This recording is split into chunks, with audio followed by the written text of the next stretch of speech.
Welcome to the Voice of America in Korean.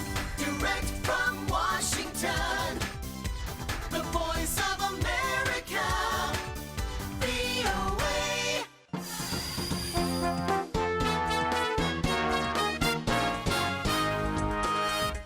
여러분 안녕하십니까? 여기는 미국의 수도 워싱턴에서 보내드리는 VOA 미국의 소리 방송입니다. 지금부터 VOA 한국어 저녁 방송을 시작하겠습니다. VOA 한국어 방송은 매일 아침 3시 30분부터 5시 30분까지 그리고 밤 7시 30분부터 11시 30분까지 두 차례 보내드립니다. 미국의 소리 한국어 방송은 객관적이고 공정하며 포괄적인 한반도와 미국 그리고 세계 소식과 함께 각종 정보와 교양, 오락 등 다양한 프로그램을 전해드리고 있습니다. VOA World News. VOA 세계 뉴스입니다. 리비아 내 이슬람 순위파 무장단체 ISIL이 근거지로 삼아온 시르테 내 장악 지역이 3곳으로 줄었다고 미 국방부가 밝혔습니다. 제프 데이비스 국방부 대변인은 어제 리비아 내 ISIL 규모는 이제 200명 미만으로 추산된다며 이같이 밝혔습니다. 데이비스 대변인은 특히 ISIL은 사실상 바다 쪽으로 내몰린 상태라며 이들이 해상으로 달아날 것에 대비해 리비아 군함들이 시르테 주위를 포위하고 있다고 말했습니다. 이와 함께 미 해군 구축함 2척도 ISIL 목표물들을 타격하기 위해 리비아 해상에 계속 배치될 예정입니다. 미국은 리비아 통합정부군의 요청으로 지난달 1일부터 시르테에 공습을 가하기 시작해 어제까지 총 108차례의 공습작전을 벌였습니다.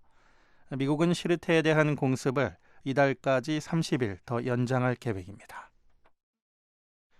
베네수엘라 수도 카라카스에서 어제 니콜라스 마두로 대통령에 반대하는 대규모 시위가 발생했습니다. 시위대는 시내 여러 구역을 가득 메운 채 마두로 대통령에 대한 국민 소환 투표를 올해 실시할 것을 촉구했습니다. 경찰은 일부 시위대가 돌을 던지자 이들을 해산시키기 위해 최루가스를 발사했으며 일부 젊은이들을 연행했습니다. 마두로 정부는 일부 반정부 활동가들을 수감하고 보안군을 수도 전역에 배치한 채 유혈 진압을 경고했습니다. 그러나 베네수엘라 반정부 세력은 마두로 대통령에 대한 퇴진 압박을 계속할 것을 결의했습니다. 러시아는 미국 민주당 전국위원회 해킹 사건과 아무런 관련이 없다고 블라디미르 푸틴 러시아 대통령이 말했습니다. 푸틴 대통령은 블라디보스토크에서 블룸버그 통신과 가진 인터뷰에서 이번 해킹 사건에 대해 아무것도 알지 못한다며 국가 차원에서 그런 일은 결코 없었다고 밝혔습니다. 푸틴 대통령은 특히 이번 해킹이 오는 11월 미국 대통령 선거에 영향을 미치기 위해 러시아가 기도한 것이라는 의혹을 강하게 부인했습니다. 푸틴 대통령은 또 민주당 전국위원회의 자료를 누가 해킹했느냐가 문제냐며 중요한 건 일반에게 공개된 내용이라고 말했습니다.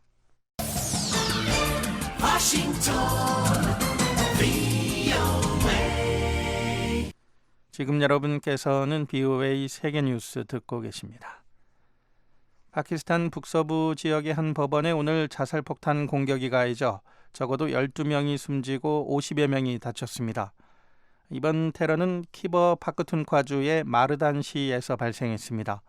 마르단 시장은 기자들에게 무장 공격범 한 명이 법원 정문에 있던 경비원들을 향해 수류탄을 던진 뒤 몸에 감은 폭탄을 터뜨렸다고 말했습니다.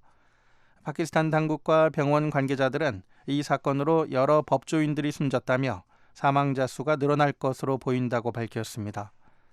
이번 폭탄 공격은 앞서 파키스탄군이 페샤와르 주도 기독교 마을에 폭탄을 터뜨리려던 자살폭파범 4명을 사살한 뒤 몇 시간 만에 벌어졌습니다. 파키스탄 탈레반의 한 분파 조직 대변인은 BOA에 자신들이 이번 2차례 자살 공격의 배후라고 주장했습니다. 허리케인 허민이 오늘 미국 남동부 플로리다주 걸프코스트 지역에 상륙했습니다.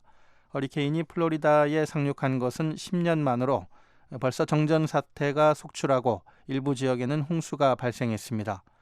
기상청은 곳에 따라 500mm의 많은 비가 내릴 것으로 예보했습니다. 릭 스콧 플로리다 주지사는 이번 1급 허리케인이 생명을 위협하는 상황을 만들 수 있다고 경고했습니다. 스콧 주지사는 또 플로리다 주 내 51개 카운티에 비상사태를 선포했으며 바락 오바마 대통령도 연방재난관리청에 허리케인 상황을 계속 보고할 것을 지시했습니다.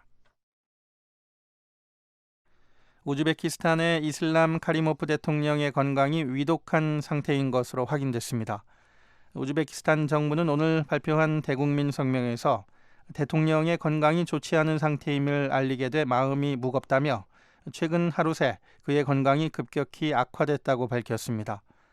일부 언론들 사이에서는 카리모프 대통령이 이미 사망했다는 보도가 나왔지만 사실이 아닌 것으로 확인됐습니다.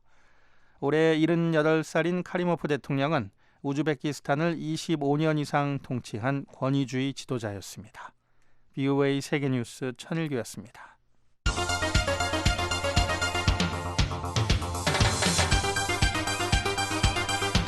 VOA News Today. 여러분 안녕하십니까, 박형주입니다. 9월 2일 금요일 VOA 뉴스 투데이 1부 시작합니다. 먼저 이 시간 주요 소식입니다. 유엔 안보리의 대북 제재 결의 2270호가 채택된 지 6개월을 맞은 가운데 한국 정부는 대북 제재와 압박이 일정한 효과를 내고 있고 북한이 고립되고 있다고 평가했습니다. 안보리 대북 제재 조치는 나름의 성과를 내고 있다는 것이 우리 정부의 판단입니다. 러시아를 방문하는 박근혜 한국 대통령은 북한의 핵 위협이 제거되면 고고도 미사일 방어 체계 사드의 한국 배치도 필요가 없어진다고 밝혔습니다. 한국과 일본, 러시아 정상이 참석하는 동방경제 포럼이 오늘부터 이틀간 러시아 블라디보스톡에서 열립니다. 북한 대표단은 참석하지 않는 것으로 알려졌습니다. 토요일인 내일 북한은 대체로 흐리고 한경도에는 비가 오겠습니다. 아침 최저기온은 11도에서 22도, 낮 최고기온은 17도에서 27도로 오늘과 비슷합니다. 바다의 물결은 0.5에서 2.5m 사이로 일겠습니다. 첫 소식입니다. 유엔 안보리가 북한의 핵실험과 탄도미사일 시험 발사에 따른 대응으로 대북 제재 결의 2270호를 채택한 지 오늘로 6개월이 됐습니다. 한국 정부는 대북 제재와 압박이 일정한 효과를 내고 있고 북한이 고립돼 가고 있다고 평가했습니다. 서울에서 박병용 기자가 보도합니다. 유엔 안전보장이사회는 지난 3월 2일 북한의 핵실험과 탄도미사일 발사를 규탄하며 대북 제재 결의안 2270호를 채택했습니다. 이 결의안은 북한으로 자금과 물품이 유입되는 길목을 차단하고 결의안 내용의 절반 이상을 의무화할 만큼 포괄적이고 강력하다는 평가를 받았습니다. 한국 외교부 당국자는 이 결의안이 채택된 뒤 6개월 동안 대북 제재와 압박이 일정한 효과를 내고 있고 북한의 해외 활동에 광범위하게 타격을 주고 있다고 평가했습니다. 이 당국자에 따르면 우선 북한을 편의치적상 기국으로 삼던 요르단의 해운업체가 한국 정부의 요청에 따라 편의치적을 취소했습니다. 요르단 외의 다른 4개국도 비슷한 조치를 추진 중인 것으로 알려졌습니다. 또 안보리의 제재 대상인 북한의 원양해운 관리회사 소속 선박 가운데 6척이 제재를 회피하기 위해 제3국의 선적을 등록해왔지만 안보리 결의 이후 관련국이 북한 선박의 편의치적을 취소했습니다. 영국 런던의 국제선급연합회는 회원사에 북한 선박에 대한 선급 서비스 금지를 요청했습니다. 선박 운항을 위해서는 각종 평가와 인증이 필요한데 이 같은 서비스를 북한에 대해서는 제공하지 말라는 요청입니다. 이와 함께 중국은 지난 5월 자국 내 북한은행 지점을 폐쇄했고 앙골라는 북한과의 상업적 거래를 중단했으며 나미비아는 조선광업개발무역회사와 만수대 해외개발회사의 활동을 중단시켰습니다. 북한에 대한 인적 제재도 이어졌습니다. 미얀마와 독일이 북한 외교관을 추방했고 라오스와 이집트는 조선광업개발무역회사 관련 인사를 추방했습니다. 싱가포르는 북한에 대한 비자 면제를 중단했습니다. 한국 외교부 조준혁 대변인은 1일 정례 기자설명회에서 국제사회의 대북 제재가 효과를 내고 있다고 평가했습니다. 안보리 결의 이행에 추가하여 주요국의 독자 제재와 국제사회 전체의 제반, 대북 압박 조치들이 복합, 중층적으로 작용한 결과 안보리 대북 제재 조치는 나름의 성과를 내고 있다는 것이 우리 정부의 판단입니다. 이에 따라 국제사회 대 북한의 구도가 확연히 형성되었다고 봅니다. 하지만 중국이 안보리 결의안을 철저히 이행하되 북한 주민들의 민생과 관련된 분야는 예외로 하겠다는 입장을 유지하면서 북중 간 교역은 계속되고 있습니다. 특히 고고도 미사일 방어 체계 사드의 주한미군 배치를 놓고 반대 입장을 밝힘으로써 대북 제재에 균열이 우려된다는 지적이 있습니다. 그렇지만 한국의 전문가들은 대체로 북한에 대한 제재의 효과를 인정했습니다. 고려대 남광규 교수의 평가입니다. 우선 이제 이번 6개월 동안에 대북 제재에 참가한 국가가 신세계 국가잖아요, 지금. 아마 유엔에서 취한 그 제재 가운데 이렇게 많은 나라들이 참가한 사례가 있는지 모르겠어요. 그런 의미에서 일단은 참여 국가 수를 보더라도 이번에 그 대북 제재가 상당히 잘 이루어졌다라고 일단은 평가를 할 수 있는 것이죠. 한국 외교부 당국자는 최근 북한 엘리트층의 잇따른 탈북과 관련해 북한 체제가 한계에 이르렀다는 인식이 북한 내부에 확산되고 있고 국제사회의 제재가 효과를 내고 있다는 것을 보여주는 사례라고 말했습니다. 이 당국자는 또 김정은 국무위원장이 최근 현지 시찰 과정에서 북한을 도와주는 이가 아무도 없다는 언급을 했다면서 이는 유엔 제재의 가시적 효과라고 평가했습니다. 서울에서 VOA 뉴스 박병용입니다. 유엔 주재 오준 한국 대사는 BOA와의 전화 인터뷰에서 2270호를 충실히 이행하는 것만으로도 북한을 효과적으로 압박할 수 있다면서 어떤 나라도 국제사회와 대결해서 이길 수는 없다고 강조했습니다. 또 북한이 심각한 수준의 도발을 계속할 경우에는 유엔 회원국 자격을 제한하는 논의가 시작될 가능성도 배제할 수 없다고 말했는데요. 오준 대사를 백성원 기자가 인터뷰했습니다. 이번에 유엔 안보리가 북한의 잠수함 발사 탄도미사일 SLBM 발사에 규탄 성명을 채택을 했습니다만 이 과정이 요즘 상당히 복잡해져서요. 러시아와 중국의 이의 제기가 굉장히 눈에 띌 정도로 늘었습니까? 안보리의 언론 성명을 합의해가는 과정에서 지난번에는 중국이 받아들이기 어려운 수정안을 제시했기 때문에 합의가 안 된 적이 있죠. 그러나 이제 이번에 합의가 됐고 이번 언론 성명을 통해서 그간에 있었던 그 미사일 발사 전체에 대해서 규탄하는 내용이 합의됐기 때문에 그간의 합의 과정에 우여곡절이 있었던 것은 사실이지만 현 시점에서는 중국, 러시아를 포함한 모든 안보리 이사국들이 북한의 이런 도발에 대해서는 분명한 입장을 가지고 있다. 이렇게 말씀드릴 수 있을 것 같습니다.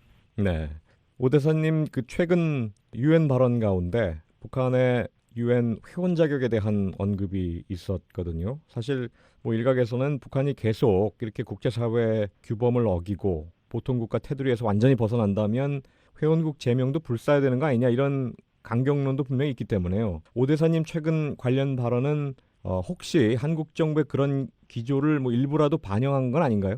현재로서는 북한의 회원국 자격에 제한이나 제재 조치를 취하기 위한 움직임이 구체적으로 있는 건 아닙니다. 네. 다만 이제 원칙적인 차원에서 저는 이야기를 한 것이고 안보리의 결정을 이행하는 것은 유엔 헌장 25조에 의해서 모든 유엔 회원국이 유엔에 가입할 때 지켜야 하는 의무 중에 하나입니다.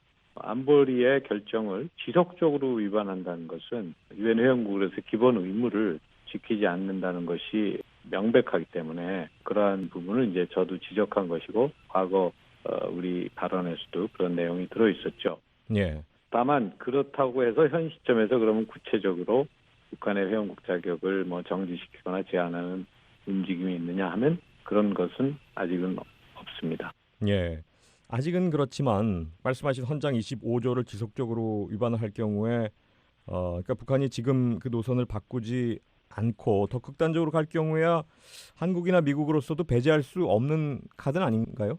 그렇죠. 그런 논의가 보다 본격적으로 논의가 될 수 있는 그런 소지도 있죠. 지속적으로 또 좀 더 심각한 수준의 도발이 계속된다면은 그런 가능성을 물론 배제할 수 없습니다. 알겠습니다. 유엔 안보리 대북 제재 270호 채택 이후에 물론 뭐 시간이 아직 많이 지난 건 아니지만 북한에 서서히라도 고통을 주고 있다라고 생각을 하시는지요? 네, 저는 270 결의는 북한에 대한 제재 결의 중에 가장 포괄적이고 강력한 내용을 담고 있기 때문에 북한이 대외 관계, 특히 대외 경제 활동을 하는 데는 심각한 제약 요인이 된다고 봅니다. 북한이 현재로서는 그런 대외 경제 활동이 크지 않기 때문에 다른 보통 정상적인 국가에 비하면은 고통을 받는 것이 적을지는 모르지만 제재가 계속 이행되고 시간이 갈수록 북한이 받는 고통이 커질 수밖에 없고 특히 북한이 경제를 개방하고 개혁해서 경제 성장, 경제 발전을 도모하고자 한다면 그런 단계에서는 심각한 제약 요인이 될 거라고 생각합니다. 예. 아무튼 270호 채택 이후에도 북한의 미사일 발사는 계속되고 있습니다. 지금 뭐 단거리, 중거리, 잠수함 탄도미사일 종류를 계속 바꿔가면서 이렇게 쏘면서 유엔 결의를 위반하고 있는데 제재 수위를 더 높이는 수순은 뭐 항상 당장 밟긴 힘들지 않습니까?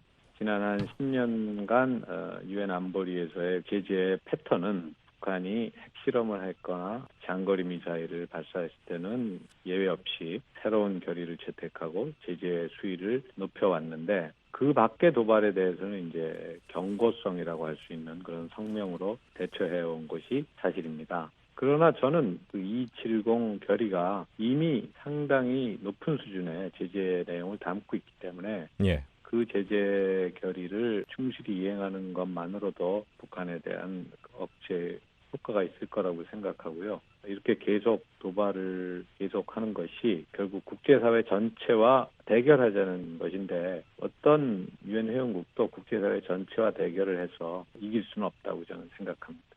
예. 자, 이번에도 북한이 유엔 총회에 외무상을 파견을 하죠. 리수용 외무상이 2번, 실무회담까지 합하면 3번 왔었고 올해는 이제 리용호 외무상이 뉴욕을 방문하게 되는데 이렇게 그 3년 연속인가요? 외무상이 직접 총회 무대에 오르는 건 글쎄요. 그만큼 북한 입장도 좀 다급하다고 봐야 되나요? 지난 2년간의 북한 외무상의 유엔 총회 참석이나 활동 내용으로 볼 때는 어떤 특별한 북한의 입장을 자기들이 계속 강변하는 그거 이외에 특별한 성과가 있었다든지 어떤 변화를 가져왔다든지 하는 것은 보기가 어려웠죠. 예. 그러나 이제 북한 입장에서는 최소한 매년 열리는 유엔 총회, 특히 그 세계 각국의 정상급이나 외무장관들이 참석하는 유엔 총회에서 자기들도 참여를 하고 자기들의 목소리를 어느 정도까지는 낼 필요가 있다 이렇게 판단하고 있는 것 같습니다. 예, 지난 2번 와서는 뭐 인권 압박에 반발을 했었고 평화조약 체결하자는 얘기도 뭐 상당히 강조를 했었고 아무튼 이런 그 일방적 주장들이 많았는데 이번에 그 처음 유엔 총회에 외무상 자격으로 오는 그 리용호의 경우에는 어떤 쪽에 무게를 둘지 좀 예상하시는 게 있으실까요? 대비 차원에서라도? 지난 2년과 크게 달라진 건 없다고 저는 생각합니다. 지금 유엔에서의 북한 이슈는 뭐니 해도 가장 큰 것이 이 핵미사일 개발로 인한 제재 문제이고 그 다음이 매년 유엔 총회와 안보리에서 논의되고 있는 북한 인권 문제이기 때문에 뭐 그런 부분에서 북한이 자신의 입장을 어느 정도 강변해 보려는 그런 노력은 할 것으로 예상이 되지만 지금 전체 유엔 차원의 어떤 영향을 줄 수 있는 수준의 외교 활동은 과거에도 보이지도 않았고 그런 것은 현 시점에서는 어렵지 않나 저는 그렇게 생각합니다. 네, 지금까지 오준 유엔 주재 한국 대사로부터 유엔 차원의 대북 압박 노력에 대해서 들어봤습니다. 인터뷰에는 백성원 기자였습니다.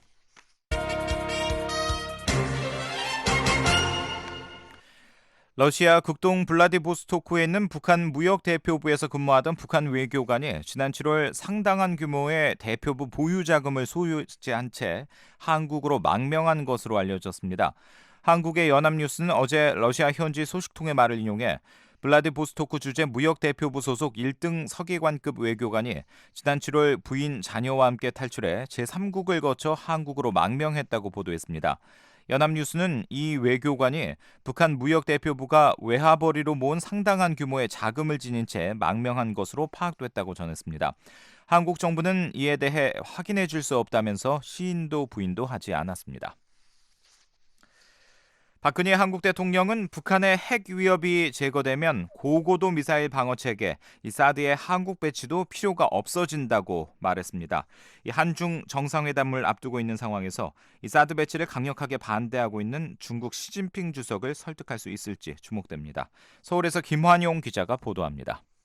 박근혜 한국 대통령은 2일 북한의 핵 위협이 제거되면 자연스럽게 고고도 미사일 방어 체계, 사드 배치의 필요성도 없어질 것이라며 이른바 조건부 사드 배치론을 역설했습니다.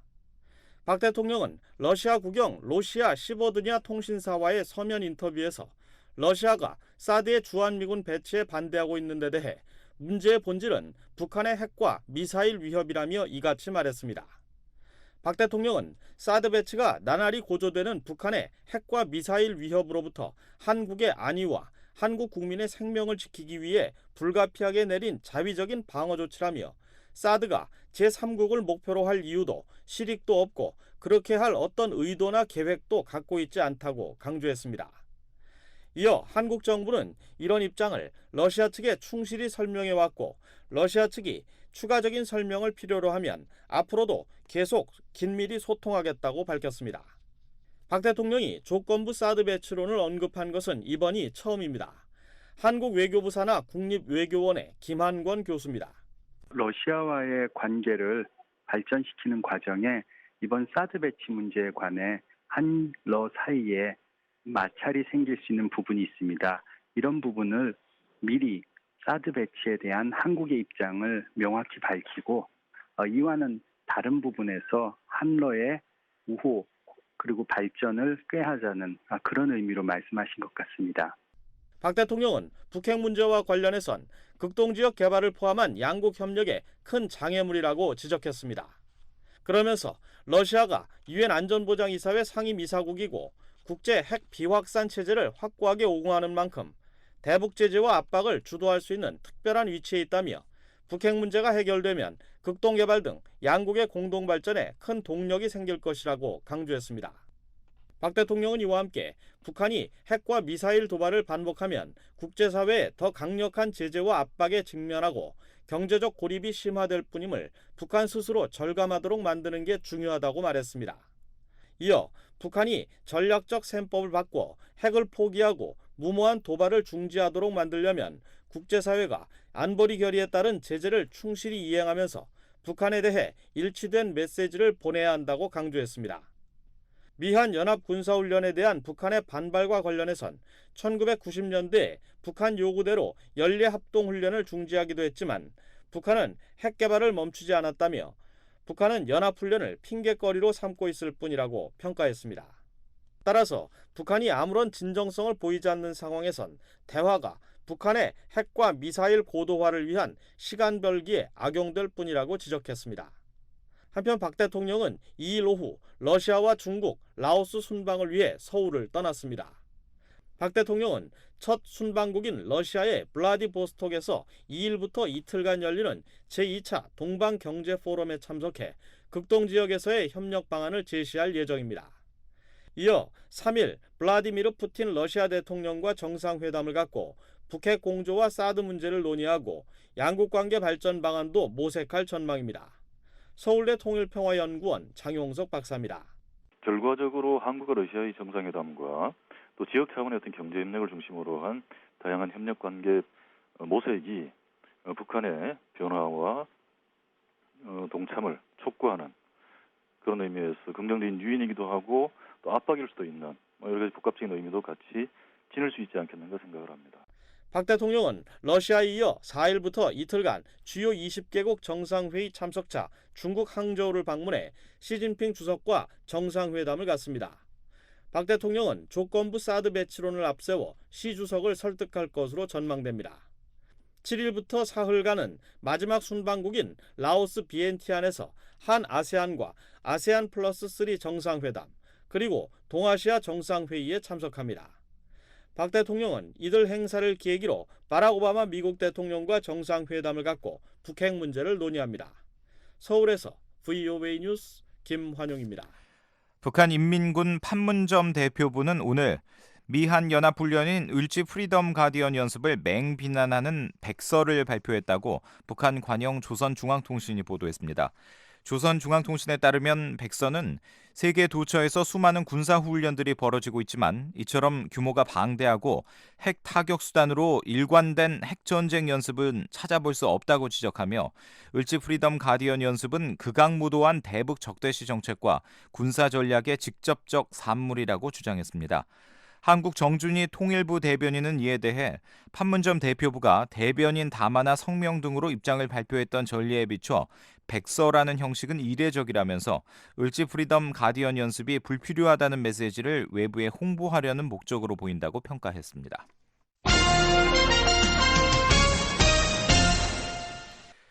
한국과 일본, 러시아 정상이 참석하는 동방경제포럼이 2박 3일 일정으로 이틀 동안 러시아 블라디보스토크에서 열리죠. 북한 대표단은 이번 행사에 참석하지 않은 것으로 알려졌습니다. 김정우 기자가 보도합니다. 한국의 박근혜 대통령과 아베 신조 일본 총리, 러시아의 블라디미르 푸틴 대통령이 참석하는 동방경제포럼이 2일부터 이틀 동안 러시아 동부 블라디보스토크시에 있는 극동 연방대학에서 열립니다. 푸틴 대통령의 지시로 지난해 처음 열린 동방경제포럼은 러시아 극동지역 개발을 위한 투자 유치, 그리고 주변국과의 경제협력 활성화를 목적으로 매년 개최되는 국제회의입니다. 러시아 정부는 자연자원이 풍부하게 묻혀있는 자국 극동지역을 개발하는 데 열의를 보이고 있습니다.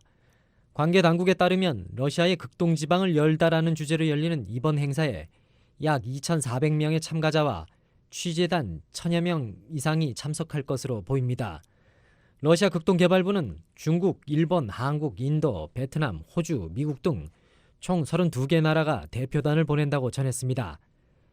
또 241개 러시아 기업과 28개 나라에서 온 57개 기업 대표들도 참가합니다. 이번 행사에서는 전체 토의와 52번의 분과 토의, 그리고 5번에 걸친 국가 간 쌍무회담을 통해 러시아 극동지역에 대한 투자 기회와 방법, 그리고 투자 계획이 논의됩니다. 러시아 정부는 이번 행사를 통해 특히 극동개발을 위해 추진 중인 선도개발구역과 블라디보스토크 자유항 사업 등의 진척 상황을 상세히 설명하고 투자를 촉구할 예정입니다. 한편 박근혜 한국 대통령과 푸틴 러시아 대통령, 아베 총리는 3일 열리는 동방경제포럼 총회에 참석해 연설합니다. 아베 총리와 박근혜 대통령은 또 이 일정과는 별도로 푸틴 러시아 대통령과 정상회담을 가질 예정입니다. 세 나라 지도자들은 회담을 통해 기존 현안을 비롯해 경제협력 방안을 논의할 것으로 알려졌습니다. 중국은 오는 4일과 5일 항저우에서 열리는 주요 20개국 정상회의 준비로 바쁜 시진핑 국가주석 대신 전국인민대표대회 상임위원회 부위원장이 참석하는 것으로 전해졌습니다. 러시아 극동개발부 측은 이번 동방경제포럼을 통해 245억 달러에 달하는 협정 160여 개가 맺어질 것으로 예상하고 있습니다. 지난 1회 행사에서는 150억 달러어치의 협정 약 130여 개가 체결된 바 있습니다. 한편 관심을 모았던 북한 대표단은 이번 행사에 참석하지 않는 것으로 알려졌습니다.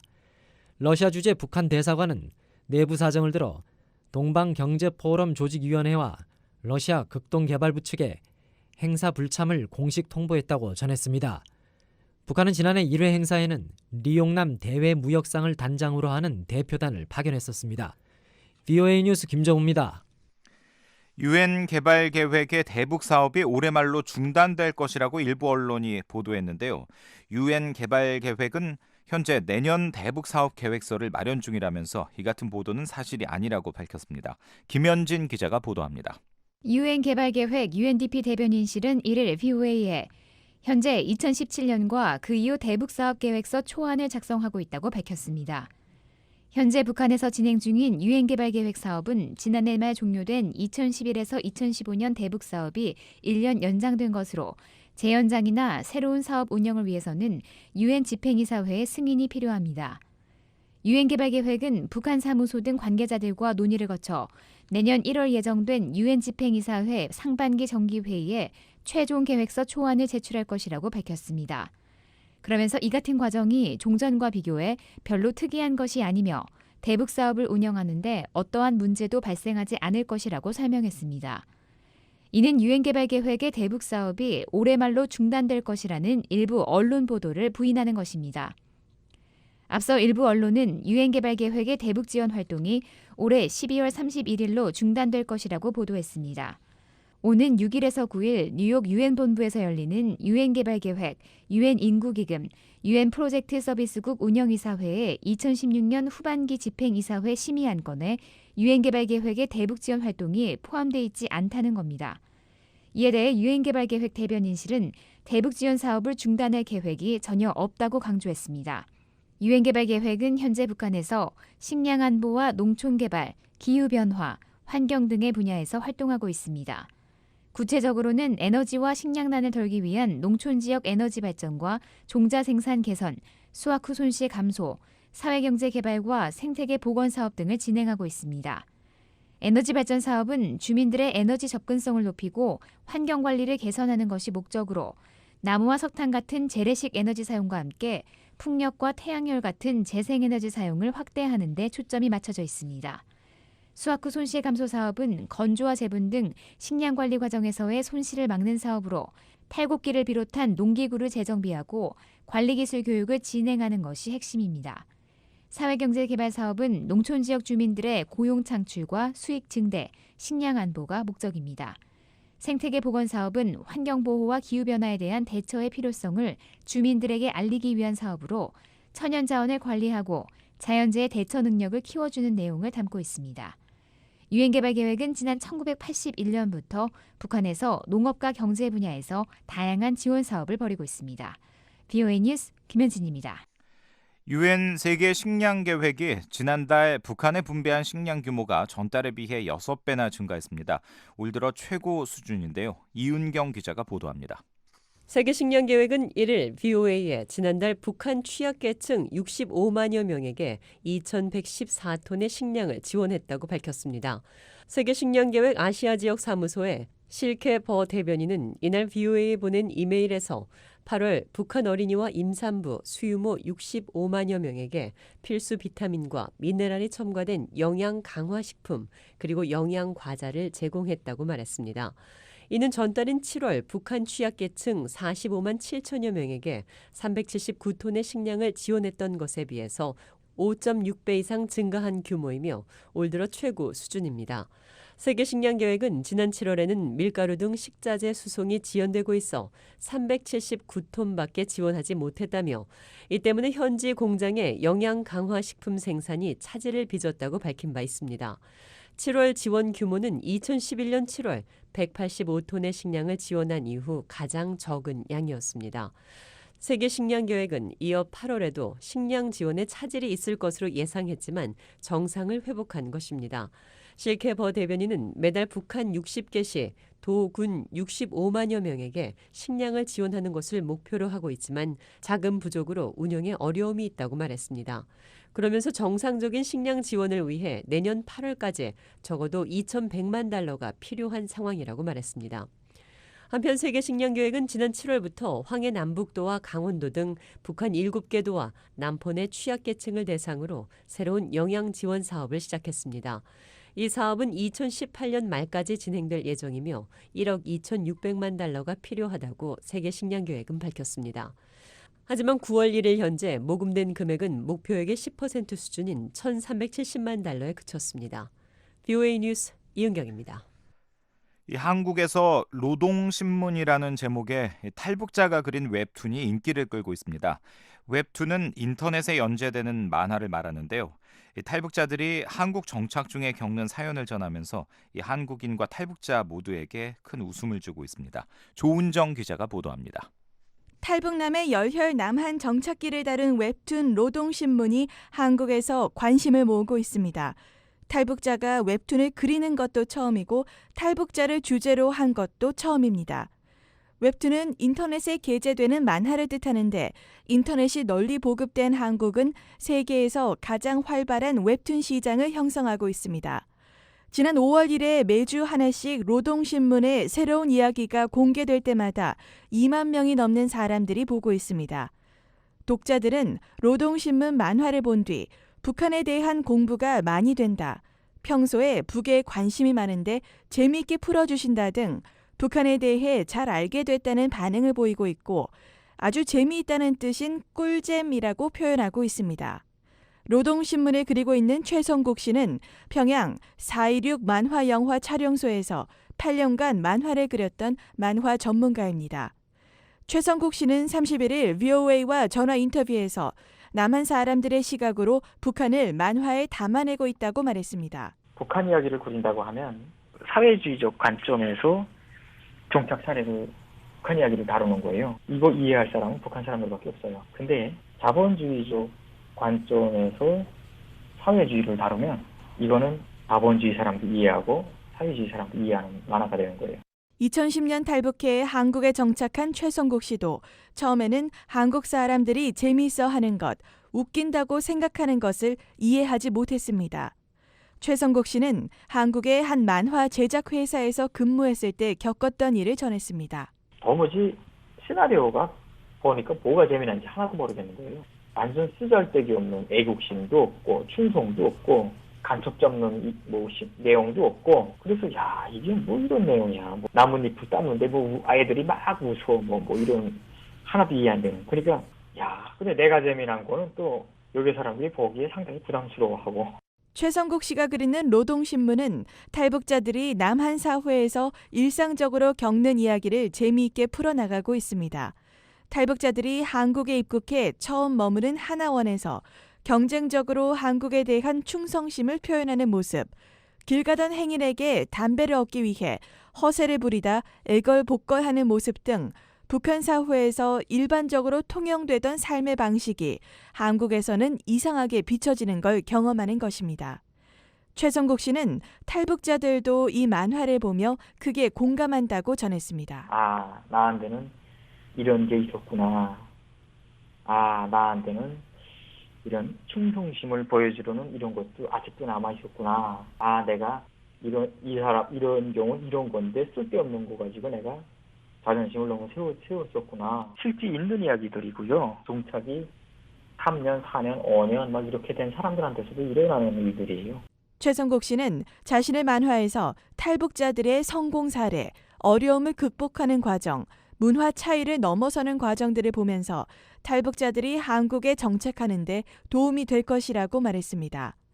그는 앞으로 탈북자들이 미국에 대해 보이는 반응을 영어로 된 만화로 그려낼 계획을 공개했습니다. 북한에서는 어릴 때부터 교육을 받는 게 미국이 세상에서 제일 나쁘다는 교육만 받거든요. 그런 식으로 미국에 대해서 상당히 나쁘게 생각하고 무섭게 생각하는데, 이런 탈북자들이 미국을 딱 접했을 때 받는 충격들, 미국인을 만났을 때 받는 그 느낌들, 이런 것들을 한 20회 규모로 그려내고 싶어요.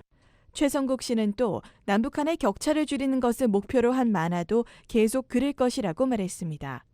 VOA 뉴스 조은정입니다.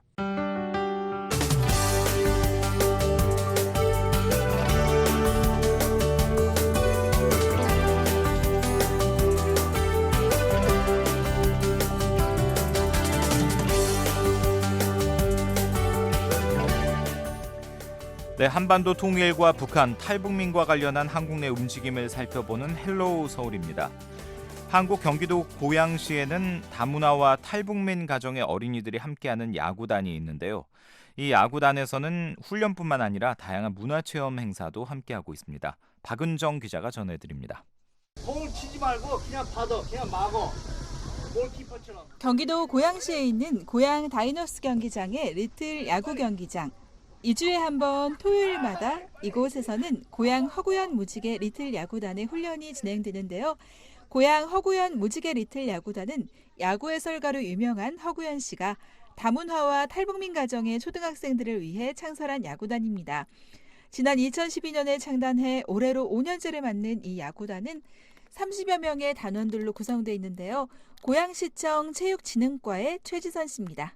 문화적으로 소외되어 있잖아요. 그래서 저희가 모아서 한 달에 2번 정도 같이 야구 훈련도 하고 원래 실력이 어디 대회를 나가서 수상을 하고 이런 건 아니고요. 그냥 이제 김태민 코치님이랑 아이들 공 주고 받는 연습하고 저번에 이제 전국 티볼 대회를 떨어지긴 했는데 나갔을 때 아이들이 그런 걸 보면서 약간 자극을 받은 것 같더라고요. 고양 허구현 무지개 리틀 야구단은 매년 5월에서 10월 격주로 모여 야구 훈련을 진행하고 있는데요. 박용진 전 LG 트윈스와 한화 이글스 2군 감독이 감독을 맡고 있고 김용달, 임호균, 손현, 전준호 등 전현직 야구 지도자들이 자원봉사자로 참여하고 있습니다. 또 야구 훈련뿐 아니라 다양한 체험 프로그램도 함께 하는데요. 얼마 전에는 햄버거도 만들어보고 프로야구 선수를 만날 기회도 있었습니다. 이렇게 30여 명의 단원들이 야구와 문화체험을 함께하면서 많은 추억을 만들어가고 있습니다. 같이 야구 훈련도 하고 문화체험도 가고 이제 햄버거 만들기 체험 이런 것도 하고 아이들한테 문화적으로 이제 어떤 혜택을 제공하기 위해서 만들어진 야구단입니다. 여기 옆에 다이노스 홈경기 할 때 그런 거 이제 관람하고. 자세. 왼쪽. 여러 색깔이 조화를 이루자는 뜻으로 지은 무지개라는 이름처럼 시간이 지날수록 단원들끼리 잘 어울리고 있고 적극적으로 참여하고 있습니다. 코치님이랑 같이 야구를 하고 게임도 하면서 친구들과 친해지면서 해서 좋아요.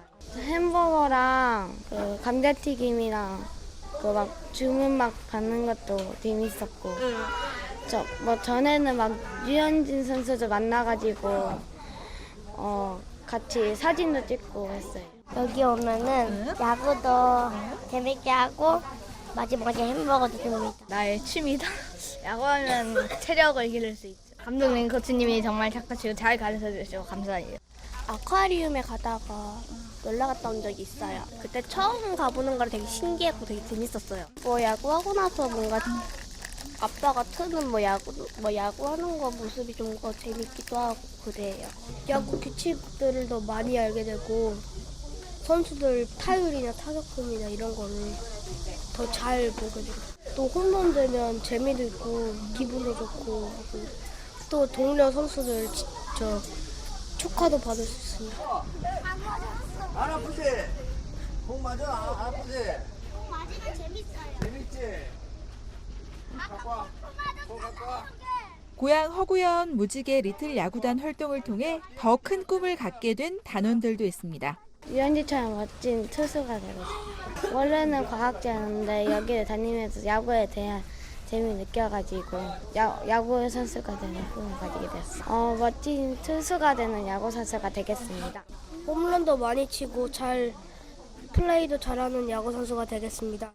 제대로 배우려면 꽤 많은 비용이 드는 야구를 고양시의 지원으로 쉽게 접할 수 있어서 학부모들의 반응도 참 좋습니다.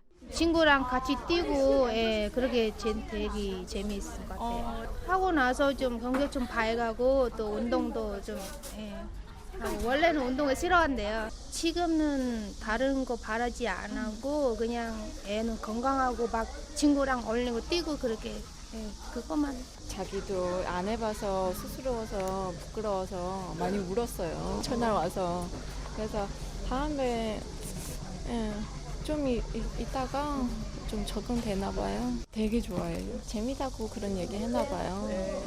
좀 더 지켜봐야죠. 자기가 운동하기 좋아해요. 그래서 지금 축구도 시키고 싶고 축구도 하고 싶고 야구도 하고 싶다고 이렇게 여기 보니까 몇 번 해보니까 야구 제가 생각에는 야구 능력고 재력이 있을 것 같은데 건강하게 잘 가르면 돼요. 하나, 둘, 셋, 넷, 다섯. 한편 고양 허구현 무지개 리틀 야구단은 오는 10월까지 훈련을 마친 후 11월에는 베트남에서 열리는 티볼 교류전에도 참가할 예정이고요.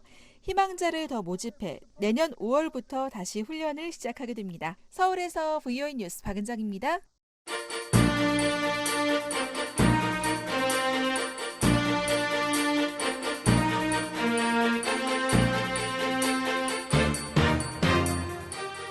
네, 한국의 이모저모를 알아보는 서울통신 시간입니다. 도성민 기자와 함께합니다. 도성민 기자 안녕하십니까? 안녕하십니까? 서울입니다. 네. 자, 한국의 기업 삼성이 얼마 전에 만들어서 출시한 휴대폰, 스마트폰이 뭐 홍채를 인식할 수 있다, 물속에서도 사진 찍는 기능이 있다, 이런 여러 가지 획기적인 기능 때문에 주목을 받았는데 출시 네네. 2주 만에 전량 리콜 결정이 내려졌군요. 그렇습니다.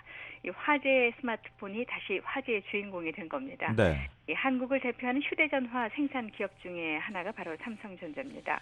갤럭시 휴대전화로 유명해져 있는데요. 이 최근에 출시한 갤럭시 노트 7 리콜 결정이 오늘 내려졌습니다. 네.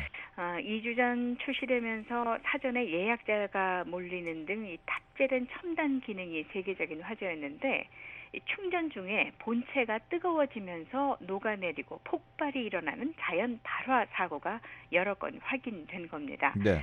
이 사고 원인에 대한 정밀 조사가 시작됐고요. 오늘 삼성전자가 기자회견을 열고 소비자에게 판매됐거나 또 각국 통신사에 판매된 제품 등 250만 대 모두를 리콜한다는 결정과 함께 공식 사과를 했습니다. 그렇군요. 삼성은 미국 애플사와 아이폰을 놓고 치열한 경쟁을 벌이고 있는데 이렇게 큰 규모로 스마트폰을 회수 조치하는 게 처음이죠. 네, 그렇습니다. 뭐 어떤 제품에 대한 어떤 뭐 자신감도 있었지만 이렇게 대규모로 리콜하는 건 처음입니다. 최첨단 기능 탑재를 해서 출시 2주 만에 세계 10여 개국에서 100만 대가 팔린 휴대전화입니다. 예. 공급 부족이 딸려서 이 계속해서 얼마나 더 기다려야 되느냐 뭐 이런 얘기가 계속 돌았는데요. 이 배터리 결함의 악재 때문에 다시 한번 세계 주목을 받은 겁니다. 이 삼성전자는 이 제품과 기업에 대한 이미지도 중요하지만 소비자 안전을 최우선으로 생각해서 리콜 결정을 내렸다고 오늘 밝혔는데요. 네. 이 당초 결함이 확인됐던 배터리만 교환해 주는 것이 아니냐 이런 소문이 나와서 소비자들의 지적이 일었는데요. 갤럭시 노트의 배터리 불량률은 0.0024%라는 조사 결과를 밝히면서 그래도 각국 판매처에 공급된 제품까지 250만 대 모두를 리콜한다. 이런 초유의 대책을 발표했습니다. 네. 출시를 앞두고 있었던 미국과 호주, 영국에서의 판매도 당분간 금지가 됐고요. 제품 교환까지 2주 정도가 걸릴 예정이라고 하는데 이런 기업의 빠른 리콜 결정과 사과가 소비자들의 실망감을 신뢰로 다시 회복시킬 수 있을지 관심이 쏠리고 있습니다. 이제 자, 한국 박근혜 대통령의 해외 순방 소식 한번 들어볼까요?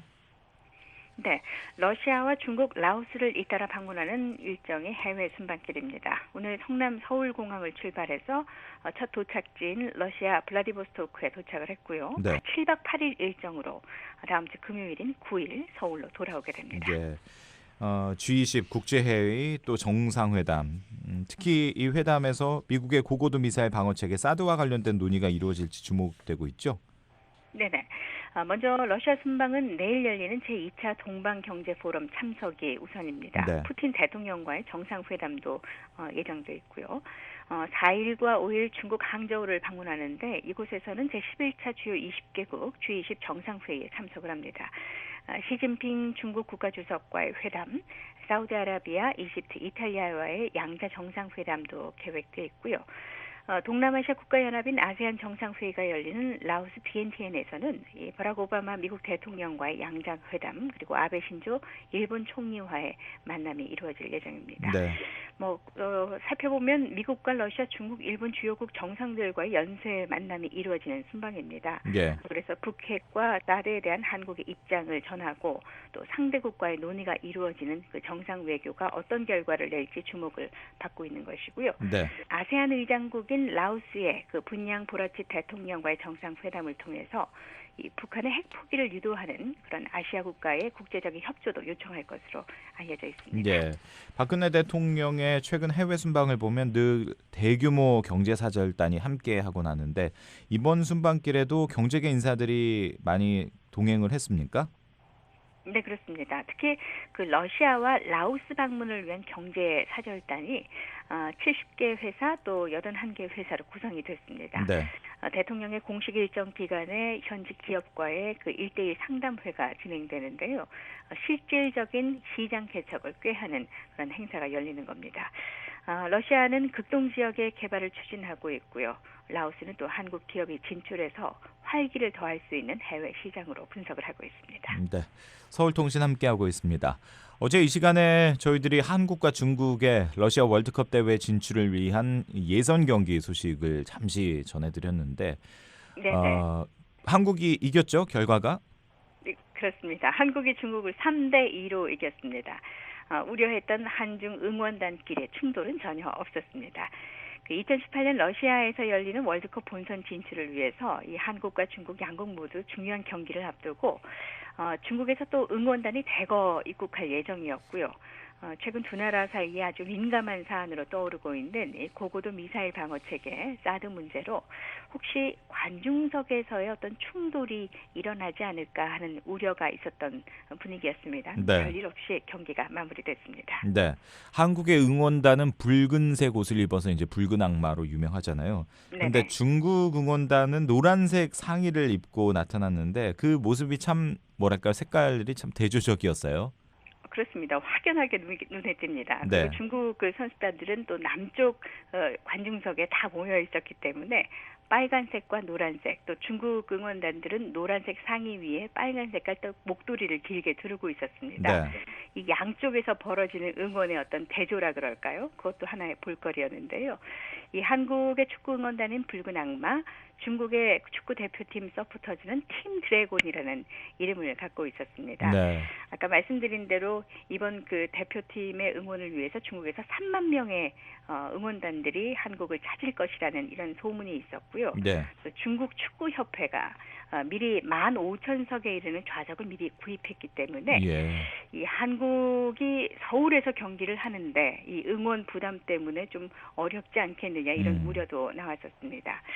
또 그 사드 문제 관련한 그 우려도 외신들도 한몫을 사실 했었습니다. 네. 이 한국의 사드 배치 문제와 관련해서 중국과의 관계를 언급하면서 이 응원단들끼리 어떤 대결이라 그럴까요? 민감한 어떤 그런 부분들이 나오지 않을까 이런 얘기를 했었는데 사실 큰 우려 없이 지나갔습니다. 네.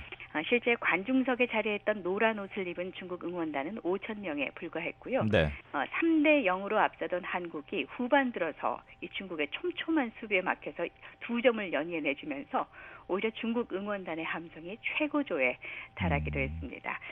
전문가들은 어제 한중 경기를 한국의 진땀승이었다 평가를 했습니다. 손에 땀을 진 그런 경기였지만 이제 승리로 마무리를 했네요. 한국 팀에서는.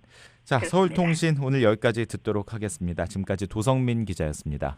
The Voice of America, VOA. 지금 여러분께서는 VOA 한국어 방송 듣고 계십니다. 네, VOA 한국어 방송은 아침 2시간, 저녁에는 4시간 하루 2차례씩 보내드리고 있습니다. 잠시 뒤에는 미국 정부의 견해를 반영하는 논평, 세계 뉴스, 또 뉴스투데이 2부가 차례로 방송됩니다. 뉴스투데이 1부 순서 여기서 마칩니다. 잠시 뒤에 다시 뵙겠습니다. 안녕하십니까? 여기는 미국의 소리 VOA 한국어 방송입니다. 저희는 여러분의 이야기를 기다리고 있습니다. 함께 나누고 싶은 소식이나 다양한 의견이 있으시면 전화 주시기 바랍니다. 연락 주실 미국 번호는 1-202-205-9942번입니다. 먼저 국가번호 1번을 누르신 후 지역번호 202 그리고 205-9942번을 누르시면 이렇게 짧은 음악이 나옵니다.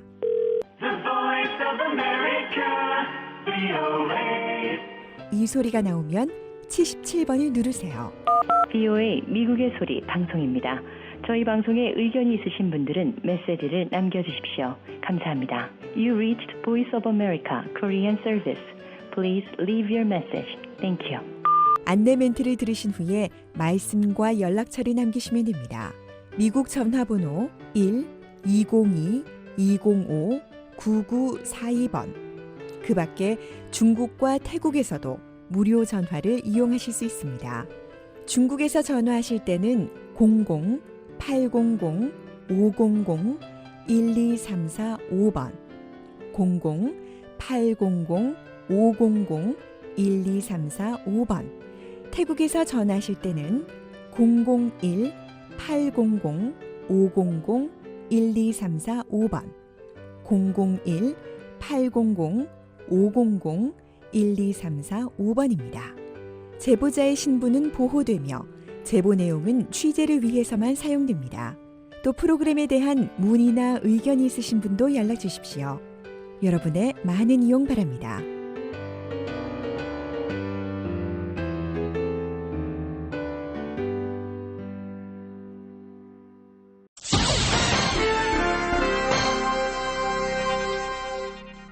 미국 정부의 견해를 반영하는 논평입니다. 중동의 시리아는 문명의 발상지입니다. 이곳에서 인류는 처음으로 마을과 도시를 건설하고 살았습니다. 또 인류는 시리아에서 농업과 도자기, 금속, 유리공예 등 각종 기술을 습득했습니다. 청동기와 철기시대, 그리고 그리스와 로마 시대를 거쳐 궁전 등 각종 건축물과 예술적인 명작, 인류의 아름답고 귀중한 문화가 바로 이곳에서 만들어졌습니다. 시리아는 유네스코가 지정한 6개의 세계 인류 문화유산을 갖고 있으며 이와 별도로 12개가 문화유산으로 지정되길 대기하고 있습니다. 문제는 시리아에서 귀중한 문화재들이 사라지고 있다는 것입니다. 문화재 일부는 시리아에서 5년째 계속되고 있는 내전으로 인해 유실됐습니다. 그러나 귀중한 문화재에 대한 가장 큰 위협은 아랍어로 다웨시라 불리는 이슬람 순위파 무장 세력 ISIL입니다. 지난 2-3년간 이 테러 집단은 시리아의 북부와 서부 지역을 장악하면서 의도적으로 문화재들을 파괴했습니다. 이 귀중한 문화재들은 고대 팔미라 유적들로 알-아자자 그리고 마리와 기타 여러 역사적인 장소에 있었습니다. 이슬람 순위파 무장 세력은 의도적인 문화재 파괴 외에도 엄청난 규모의 유물들을 약탈하거나 팔아넘겼습니다. 이슬람 순위파 무장 세력들은 유물들을 제멋대로 약탈해 암시장에 팔았습니다. 미국은 시리아 국민들을 도와서 귀중한 유물을 보존하고 파괴와 약탈을 막기 위해 노력하고 있습니다. 이런 이유로 미국은 8월 초에 시리아에서 반출되는 문화재와 유물에 대해 반입 제한 조치를 취하고 있습니다. 2016 국제문화재 보존 및 보호법으로 명명된 이 긴급 법률은 2011년 3월 15일 이후 시리아에서 불법 반출된 문화재에 대해 엄격한 제한을 가하고 있습니다. 미국은 앞으로도 시리아 문화재 상황을 면밀히 살피고 귀중한 문화재의 파괴를 막을 것입니다. 우리 모두는 일찍이 문명을 일군 시리아에게 빚진 사람들입니다. 미국은 시리아 문화재와 유물 보호를 위해 최선을 다할 것입니다. 미국 정부의 견해를 반영한 논평이었습니다. 이에 대해 의견이 있으신 분은 편지나 팩스, 전자메일을 보내주시기 바랍니다. 주소는 Voice of America, 약자로 VOA를 쓰신 뒤 코리안 서비스, 주소 330 Independence Avenue, SW, 워싱턴 DC 20237 USA입니다. 팩스는 국가번호 1번 202-382-5325번이고요. 전자메일은 korean@voanews.com으로 보내주시기 바랍니다.